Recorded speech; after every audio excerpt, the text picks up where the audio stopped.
कहानी वाणी की रंगसाजी। बुरे आचरण की स्त्रियां वाणी की रंगसाजी में बड़ी दक्ष होती हैं। एक नगर में एक वणिक रहता था। वणिक की पत्नी का नाम रत्नगर्भा था। वणिक स्वयं तो अच्छे विचारों का था, किंतु उसकी पत्नी का आचरण ठीक नहीं था। वो गुप्त रूप से नौकर से प्रेम करती थी। एक दिन वणिक ने अपनी पत्नी को प्रेम का नाटक करते हुए देख लिया। पत्नी ने भी समझा कि अब तो चोरी खुल गई, पर वो बातें बनाने की कला में बड़ी दक्ष थी। पत्नी अपने पति को सुना सुना कर कहने लगी, ये नौकर तो बड़ा ही स्वामी भक्त और कर्तव्यनिष्ठ है। मेरे कपड़ों में मैल को देखकर कह रहा था, लाइए मैं आपके कपड़ों को धो दूं। कोई देखेगा तो मेरे स्वामी की बदनामी होगी। वो ये कहे बिना न रहेगा कि सेठ जी हैं तो बड़े अमीर, किंतु अपनी पत्नी का ध्यान नहीं करते। उसे मैले कपड़े पहनने पड़ते हैं। मेरे बार बार मना करने पर भी नौकर मुझसे गंदे कपड़े लेकर साफ कर रहा था।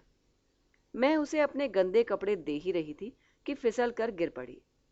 यदि वो अपने दोनों हाथों से मुझे पकड़ न लेता तो आज गिरने के कारण मेरी हड्डी पसली टूट जाती। वणिक ने जब पत्नी की बातें सुनी तो उसके मन का संदेह दूर हो गया। वो मन ही मन ये सोचकर पछताने लगा कि मैंने व्यर्थ ही नौकर और पत्नी के आचरण पर संदेह किया। नौकर तो बड़ा स्वामी भक्त और ईमानदार है। यदि आज वो पत्नी को न संभालता तो गिरने के कारण उसकी हड्डियां टूट जाती। पत्नी भी बड़ी सच्ची और प्रेमानुरक्ता है। उसने किस प्रकार सारी बातें सच सच प्रकट कर दी।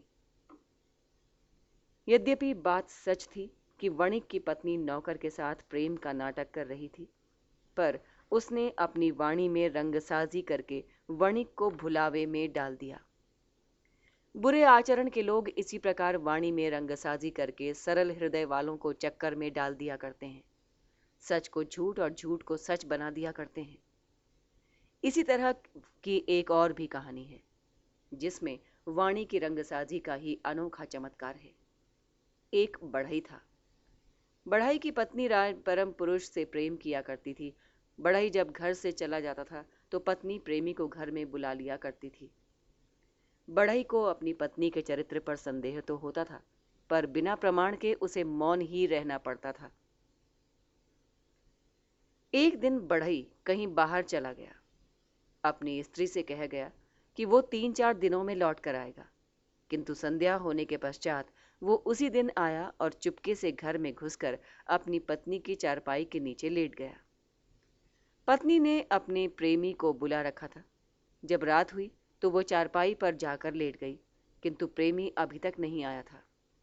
सहसा पत्नी का पैर किसी के शरीर में जा लगा। तेज बुद्धि और बुरे आचरण की स्त्री को समझने में देर नहीं लगी कि उसका पैर किसके शरीर में जा लगा है। फलतः पत्नी सावधान हो गई। प्रेमी ने जब कमरे में प्रवेश किया तो पत्नी वाणी में रंगसाजी करने लगी। कौन हो तुम? निकल जाओ मेरे कमरे से। जानते नहीं, मैं अपने पति को छोड़कर किसी से प्रेम नहीं करती। पतिव्रता स्त्री के श्राप से तुम्हारा पाला नहीं पड़ा है। मैं घर में अकेली अवश्य हूं, पर मेरे साथ पतिव्रत की अखंड शक्ति है। श्राप दे दूंगी तो जलकर भस्म हो जाओगे। प्रेमी तो हक्का बक्का बन गया। वो बिना कुछ कहे उल्टे ही पैर लौट गया। उधर पत्नी की चारपाई के नीचे बढ़ई मन ही मन सोचकर पछताने लगा कि उसने व्यर्थ ही पत्नी के चरित्र पर संदेह किया था। उसकी पत्नी तो बड़ी सदाचारिणी और पतिव्रता है। बढ़ई ने प्रसन्न होकर पत्नी सहित चारपाई उठा ली। वो चारपाई सिर पर रखकर नाचने लगा। पत्नी बोली, तुम समझते हो मैं कुछ नहीं जानती। मैं अपनी पतिव्रत शक्ति से सब कुछ जान लेती हूँ। बड़ा ही चारपाई को सिर पर उठाए हुए नाचने लगा, रह रह कर नाचने लगा। यद्यपि बात सच थी कि बढ़ई की स्त्री बुरे आचरण की थी और वो अपने प्रेमी को घर में बुलाया करती थी, पर उसने अपनी वाणी की रंगसाजी से बढ़ई को चक्कर में डाल दिया। सच को झूठ और झूठ को सच बना दिया। बुरे आचरण के लोग इसी प्रकार वाणी की रंगसाजी से सरल मति वालों को धोखे में डाला करते हैं। कहानी से शिक्षा। बुरे आचरण के लोगों से दूर ही रहना चाहिए। बुरे आचरण के लोगों की मीठी मीठी बातों पर विश्वास नहीं करना चाहिए। साधारण मनुष्य ही नहीं, बुद्धिमान मनुष्य भी मीठी मीठी बातों के जाल में फंस जाया करते हैं।